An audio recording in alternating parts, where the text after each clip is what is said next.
Film की शुरुआत में हमें जॉन नाम के अमेरिकन गवर्नर को दिखाया जाता है जो लोगों के सामने भाषण दे रहा होता है। और वहीं हम गेब नाम के एक आदमी को देखते हैं जो अपना चेहरा छिपाए जॉन की बिल्डिंग के ऊपर आ जाता है। और इधर जॉन भाषण देने के बाद कुछ गार्ड्स के साथ जब अपने कमरे में आता है कि तभी गेब खिड़की से अंदर आकर सारे गार्ड्स को मार देता है, जिसके बाद वो जॉन की भी गर्दन तोड़कर उसे वहीं ढेर कर देता है, जिससे तुरंत पुलिस वाले हरकत में आ जाते हैं। और जैसे ही वो उस कमरे में आते हैं तो गेब वहीं कुर्सी पर बैठा होता है और फिर सभी उसे हाथ ऊपर करने को कहते हैं, लेकिन वो एकदम डेयरिंग के साथ ना में जवाब देकर एक बॉम्ब डेटोनेट कर देता है, जिसमें पुलिस के साथ वो भी मारा जाता है। जिसके बाद ये सीन यही कट हो जाता है। अब हम फिर से गेब को देखते हैं जो बाथरूम में वॉमिट कर रहा होता है और तभी वहाँ उसकी पत्नी ब्रीन आकर उससे सवाल करती है कि क्या तुमने फिर से कोई सपना देखा, जिस पर वो हाँ में जवाब देकर कहता है कि ये भी सपना बहुत भयानक था जिससे मेरे सिर में बहुत दर्द हो रहा है। जिस पर ब्रीन उसे संभालती है और फिर उसे उसकी मेडिसिन देती है, जिसके बाद वो दोनों अपने होटल में आ जाते हैं जहाँ हॉज नाम का पुलिस ऑफिसर जो कि गेब का दोस्त भी है वो उससे मिलने आता है और उससे कुछ बातें करने के बाद गेब घर आ जाता है। अब शाम को जब गेब सब्जियां काट रहा होता है कि तभी उसे एक गाना सुनाई देता है जिसे सुनकर वो अजीब हरकतें करने लगता है और साथ ही उसे वो विजन्स भी आने लगते हैं कि कैसे उसने जॉन को मारा। और तभी वहाँ ब्रीन आकर उसे फिर से संभालती है। अब हम एक पॉलिटिशियन जैक को देखते हैं जो समुद्र में अपनी पत्नी जूलिया के साथ जहाज से छुट्टियां मनाने आया होता है। वहीं गेब भी चुपके से समुद्र में तैरते हुए जैक की जहाज पर सवार हो जाता है और मौका देख वो जैक पर हमला कर देता है। और तभी वहाँ जूलिया आकर गेब को शूट कर देती है, लेकिन इतनी गोली खाने के बाद भी वो जैक के साथ समुद्र में कूद जाता है। पर जब जूलिया फिर से गोली चलाती है तो गोली सीधे जैक को लग जाती है, जिससे वो वहीं मारा जाता है। और फिर गेब एक ग्रेनाइड से धमाका करके खुद के साथ जूलिया को भी खत्म कर देता है। अब इसके बाद हम फिर से गेब को देखते हैं जो फिर से अपने बाथरूम में बैठकर वॉमिट कर रहा होता है, जहां उसे जैक को मारने वाले विजन्स आ रहे होते हैं। ब्रीन अब उससे कहती कि अब तुम्हें एक साइकियाट्रिस्ट के पास जाना चाहिए, इसलिए उसे रीसी नाम की साइकियाट्रिस्ट के पास भेजती है, जहां गेब उसे अपने सारे विजन्स के बारे में बताता है। जिस पर ही समझाता है कि तुम बस परेशान हो इसलिए तुम्हें ऐसे विजन्स आ रहे हैं, और इतना कहकर वो उसे कुछ दवाई लिखकर दे देता है। जिसके बाद गेब अपने घर के लिए निकल जाता है, पर रास्ते में वो यही सोच रहा होता है कि आखिर उसे विजन्स क्यों आ रहे हैं और वो जो भी विजन देख रहा है वो किस हद तक सच है। जो जानने के लिए वो तुरंत एक लाइब्रेरी के कंप्यूटर पर जैक के बारे में सर्च करता है, जिससे उसे पता चलता है कि जैक की हत्या सच में हुई है। साथ ही उसे जॉन की भी हत्या के बारे में आर्टिकल मिलता है, जिससे वो समझ जाता है कि उसका विजन बस सपना नहीं था। पर अब जैसे ही गेब अपने घर जा रहा होता है कि तभी अचानक वही गाना फिर से बजने लगता है, जिसे सुनकर वो फिर से अजीब हरकतें करना शुरू कर देता है। वहीं वो गाना सामने खड़ी कार में बैठा डेविड नाम का आदमी बजा रहा होता है जो गेब को एक नोट भी देता है। पर वो उस नोट को जलाकर मेट्रो स्टेशन पर आ जाता है, जहां उसे एडवर्ड नाम का आदमी दिखाई देता है जो यूएस हाउस ऑफ रिप्रेजेंटेटिव का मेंबर है, जो फोन पर किसी से बातें करते हुए गुजर रहा होता है। और अब गेब उसका पीछा करने लगता है, पर एडवर्ड को उस पर शक हो जाता है और फिर वो वहीं खड़े पुलिस वाले को उसके बारे में बता देता है, जिस पर पुलिस वाला गेब से कुछ पूछताछ करके उसे जाने देते हैं। वहीं जब एडवर्ड ट्रेन का इंतजार कर रहा होता है और जैसे ही ट्रेन करीब आती है तो गेब उसे ट्रैक पर ढकल देता है, जिससे एडवर्ड मारा जाता है। जो देख पुलिस वाला उसके पीछे पड़ जाता है और जैसे वो उसके पास आता है तो चालाकी से गेब उसे भी मार देता है, जिसके बाद वो खुद को ग्रेनाइड से विस्फोट कर लेता है। पर अब हम फिर से गेब को बाथरूम में वॉमिट करते हुए देखते हैं, जहां ब्रीन उसे संभाल रही होती है। वो अब उससे पूछता है कि कल मैं कहाँ गया था, जिस पर वो कहती कि तुम तो बस होटल गए थे। पर गेब को उसकी बात पर जरा भी यकीन नहीं होता, इसलिए वो हॉज से मिलकर उसे अपने विजन और जैक, एडवर्ड और जॉन की हत्या के बारे में भी बता देता है। पर हॉज को उस पर जरा भी विश्वास नहीं होता और वो मजाक में कहता है कि इन्हें कौन मारेगा, सन्स ऑफ लिबर्टी वाले या फिर ऐसे ही ग्रुप के लोग। जिस पर गेब इतना ध्यान नहीं देता और वहाँ से चला जाता है। और अब उसके जाने के बाद हॉज एक ऑफिसर से कहता है कि मुझे गेब में कुछ गड़बड़ लग रही है, इसलिए इस पर नजर रखो। वहीं गेब अपने होटल आ जाता है, जहाँ होटल में काम करने वाला जेसी नाम का आदमी म्यूजिक प्लेयर पर वही गाना प्ले कर देता है, जिससे गेब फिर से वैसी हरकत करने लगता है। और फिर वो गुस्से में उस म्यूजिक प्लेयर को तोड़कर जेसी को मारते हुए सवाल करता है कि बताओ तुमने ये गाना क्यों बजाया, तुम किसके लिए काम करते हो। पर जेसी कुछ न बताते हुए उसे छोड़ देने की विनती करता है, जिस पर फिर गेब अपना गुस्सा शांत करके उसे छोड़कर उससे माफी मांगता है। पर फिर जेसी तुरंत घर के बाहर आकर किसी से फोन पर बातें करने लग जाता है, इसलिए अब गेब तुरंत उसके पास आकर उसका फोन चेक करता है जहाँ वो हॉज को फोन कर रहा होता है। जिस पर फिर जेसी कहता है कि जब तुमने मुझ पर हाथ उठाया तो मैं डर गया था, इसलिए मैंने हॉज को फोन कर दिया। पर गेब उसकी बात का कोई जवाब ना देकर ट्रक के जरिए वहाँ से चला जाता है और उसके जाने के बाद वहाँ हॉज आता है और तभी जेसी के पास डेविड आता है जो हॉज को इशारा करके गेब के पीछे भेज देता है और खुद जेसी के साथ वहाँ से चले जाता है, यानी कि ये तीनों मिले हुए हैं। इधर गेब उस जगह आता है जहाँ उसने पुलिस वाले को मारकर खुद को विस्फोट कर लिया था और वहाँ उसे उसकी ही कटी हुई उंगली मिलती है।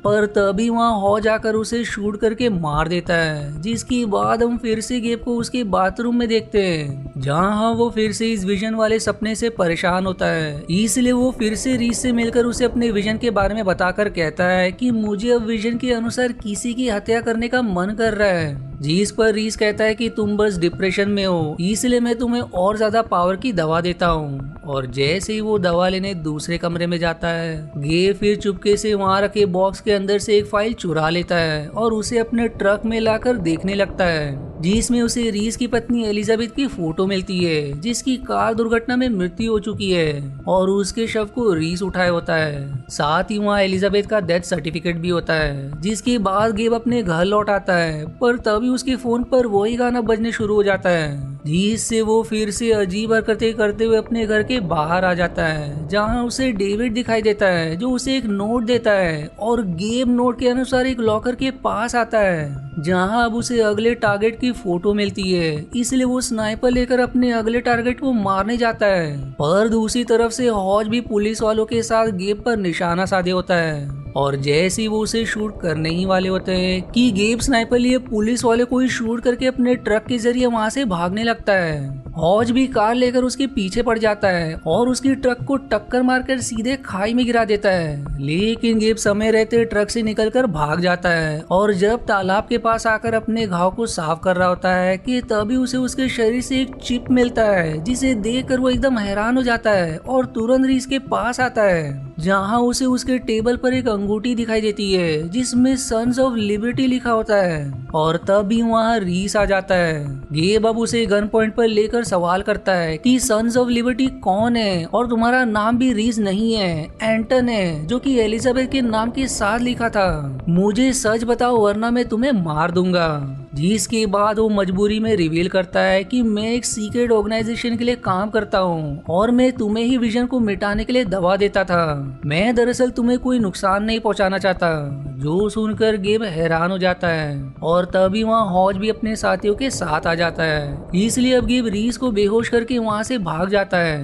हॉज भी अपने साथियों के साथ गेब के पीछे पड़ जाता है, लेकिन गेब चालाकी से उनसे बचकर वहाँ से निकल जाता है और फिर थोड़ी दूर आने के बाद वो अपने चिप को एक डब्बे में डालकर समुद्र में फेंक देता है। अब गेब घर आकर ब्रिन को ढूंढने लगता है जो उसी किचन में छुपी हुई मिलती है। वो ब्रिन को धमकाते हुए कहता है कि तुम जानबूझकर मुझे रीस के पास भेजी थी, ये जानते हुए कि वो बहरूपिया है, लेकिन ब्रिन साफ मना कर देती है। जिस पर गेब कहता है कि अगर तुम मुझे जरा भी पसंद करती हो तो मुझे सच्चाई बता दो। जिसके बाद वो फिर रिवील करती कि मैं तुम्हारी पत्नी नहीं हूँ, मुझे बस ऑर्गेनाइजेशन वालों ने तुम्हारे साथ रहने को कहा था ताकि तुम्हारे साथ कोई ऐसा इंसान रहे जो तुमसे इमोशनली अटैच हो, जिससे तुम अपना काम आसानी से कर सको। मुझे इसके लिए पैसे भी दिए गए थे, पर तुम्हारे साथ रहते रहते मैं तुम्हें पसंद करने लगी, लेकिन मुझे नहीं पता था कि वो लोग अच्छे नहीं हैं। जो सुनकर गेब दुखी हो जाता है कि ब्रिन ने भी उसे धोखा दिया और तभी घर में हॉज अपने साथियों के साथ आ जाता है, इसलिए गेब और ब्रिन वहाँ से भागने लगते हैं। लेकिन हॉज गेब पर गन तानकर ब्रिन को अपने पास बुला लेता है और गेब को शूट करके ही उसे मार देता है। अब हम गेब को एक मशीन पर बैठा हुआ देखते हैं जहाँ एक डॉक्टर उसका टेस्ट कर रहा होता है। साथ ही वो वही गाना भी प्ले करता है जिससे गेब तड़पने लगता है और डॉक्टर फिर उसके दिमाग से उन यादों को डिलीट करने लगता है जिसमें उसने जॉन और बाकियों को मारा था। पर तभी गेब की सांसें चलना बंद हो जाती है, इसलिए डॉक्टर उसके दिल में इंजेक्शन लगाकर उसे होश में लाता है। पर होश में आने के बाद गेब डॉक्टर का ही गला दबाकर उसे मार देता है। अब गेब अपने आप को छुड़ाकर वहाँ से दूसरे कमरे में आ जाता है जहाँ उसे रीस दिखाई देती है और अब वो उस पर गन पॉइंट करके उसका फोन ले लेता है और उससे सवाल भी करता है कि मैं अभी कहाँ पर हूँ। रीस पर गेब कहता है कि तुम यहीं जन्म लेते हो और वहीं गेब को रीस के फोन में हॉज का मैसेज मिलता है जिसमें उसने लिखा होता है कि शैडो 12 मारा गया है, तुरंत यहाँ आ जाओ। वहीं गेब को रीस के मोबाइल से सन्स ऑफ लिबर्टी के बारे में भी पता चल जाता है कि वो अमेरिकन सीक्रेट कॉलोनिस्ट थे जो ब्रिटिश टैक्सेशन के विरुद्ध लड़ते थे, जिससे गेब समझ जाता है कि उसे उन अमेरिकन को मारने का आदेश दिया जाता था जो भी कॉलोनीज के मेंबर थे ताकि ब्रिटिश के विरुद्ध कोई ना रहे। गेब अब रीस को धमकाते हुए अपने बारे में भी पूछता है कि आखिर उसके साथ यहाँ क्या हो रहा था, जिस पर फिर रीस सारी जानकारी बता देता है कि मैं एक साइंटिस्ट हूँ और मैं अपनी रिसर्च पर काम कर रहा था जिससे मैं अपनी पत्नी का क्लोन बना सकूं, लेकिन मुझे पैसों की कमी थी, इसलिए इसी ऑर्गेनाइजेशन वालों ने मुझे बहुत पैसे दिए ताकि बदले में मैं तुम्हारा क्लोन बना सकूं। तुम दरअसल अकेले गेब नहीं हो, तुमसे पहले के 12 गेब मर चुके हैं और तुम्हारे बाद और भी गेब हैं जिन्हें मैंने ही बनाया है। पर मुझसे एक गलती भी हो गई कि जब भी दूसरा गेब जीवित होता तो उसे उसके पहले वाले के द्वारा किए हुए काम के विजन्स आते रहते थे जिससे उसे सब कुछ याद आ जाता था। इसलिए ऑर्गेनाइजेशन वालों ने ब्रिन को तुम्हारे पास भेजा और वो तुम्हें मेरे पास भेजती ताकि मैं तुम्हें याददाश्त मिटाने वाली दवा दे सकूं और वो गाना जिससे तुम तड़पने लगते हो वही तुम्हें ट्रिगर करता है जिससे तुम्हें जो काम दिया गया है वो आसानी से कर सको। और फिर उसे एक वीडियो के जरिए असली गेब को दिखाता है जिसका असली नाम डैनियल था जो कि मिलिट्री का टॉप सोल्जर था। इसीलिए ऑर्गेनाइजेशन वालों ने जबरदस्ती उसका क्लोन बनवाया ताकि तुम्हारे अंदर उसकी एबिलिटी आ जाए। साथ ही हॉज को ये भी काम दिया गया कि अगर गेब कुछ गड़बड़ करे तो वो उसे मार दे, जिसके बाद फिर इस गेब को उसके क्लोन के पास लेकर आता है जिसे कांच के अंदर रखा गया होता है और जैसे ही एक गेब मरेगा तो ये जीवित हो जाएगा जिसके अंदर उससे पहले मरे गेब की यादें होंगी। और तभी वहाँ एक ग्रेनेड आकर गिरता है जिस धमाके का फायदा उठाकर गेब वहाँ से भागने लगता है, लेकिन उसके पीछे हॉज अपने साथियों के साथ पड़ जाता है और अब हॉज का एक साथी गेब को शूट कर देता है। लेकिन वहाँ समय रहते ब्रीन आकर गेब को अपने साथ ले जाती है। वहीं रीस भी डेविड के साथ उस लैब से भाग जाता है। इधर गेब ब्रीन से कहता है कि मैं मरने वाला हूँ, तुम दूसरे गेब को बाहर निकालो और उसके साथ यहाँ से भाग जाओ। इसलिए वो कांच के अंदर से दूसरे क्लोन गेब को बाहर निकालती है और उसे होश में लाने की कोशिश करती है। वहीं पुराना गेब भी अपना दम तोड़ देता है और तभी वहाँ हॉज आ जाता है जो अपने मोबाइल से वही गाना बजाने लगता है जिससे क्लोन गेब होश में आ जाता है और अब वो उसे ब्रिन को शूट करने को कहता है, लेकिन वो ब्रिन को शूट नहीं करते हुए हॉज को ही शूट कर देता है। जिसके बाद ब्रिन उसे यहाँ से बाहर निकलने को कहता है क्योंकि लैब में ऑयल के कारण आग लगने वाली है। पर गेब ब्रिन को लिफ्ट की रस्सी पकड़ाकर कहता है कि तुम यहाँ से चली जाओ, मैं नहीं जा सकता क्योंकि मैं साधारण इंसान नहीं हूँ। मैं अपने साथ यहाँ रखे सारे क्लोन और इस प्रोग्राम को बर्बाद कर दूंगा। जो सुनकर ब्रिन भावुक हो जाती है पर उसके पास और कोई चारा भी नहीं होता और फिर गेब के जिद करने पर वो मान जाती है। जिसके बाद गेब लिफ्ट की रस्सी काट कर ब्रिन को ऊपर भेज देता है और अब गेब के ऊपर लिफ्ट आकर गिर जाती है जिससे एक जोरदार धमाका होता है और इसी धमाके में पूरा लैब बर्बाद हो जाता है। और अगले सीन में हम फिर से गेब को देखते हैं जो बाथरूम में होता है। यानी कि रीस और डेविड मिलकर ये प्रोग्राम उस लैब की सिवाय कहीं और भी चला रहे हैं जहां और भी गेब के क्लोन होंगे। और इसी मिक्स फीलिंग के साथ ये मूवी यहीं समाप्त हो जाती है। आशा है आपको मेरी एक्सप्लेनेशन पसंद आई। यदि हाँ तो प्लीज वीडियो को लाइक करना और चैनल को सब्सक्राइब करके सपोर्ट करना ना भूलें। मिलते हैं अगले एक्सप्लेनेशन वीडियो में, तब तक के लिए धन्यवाद दोस्तों।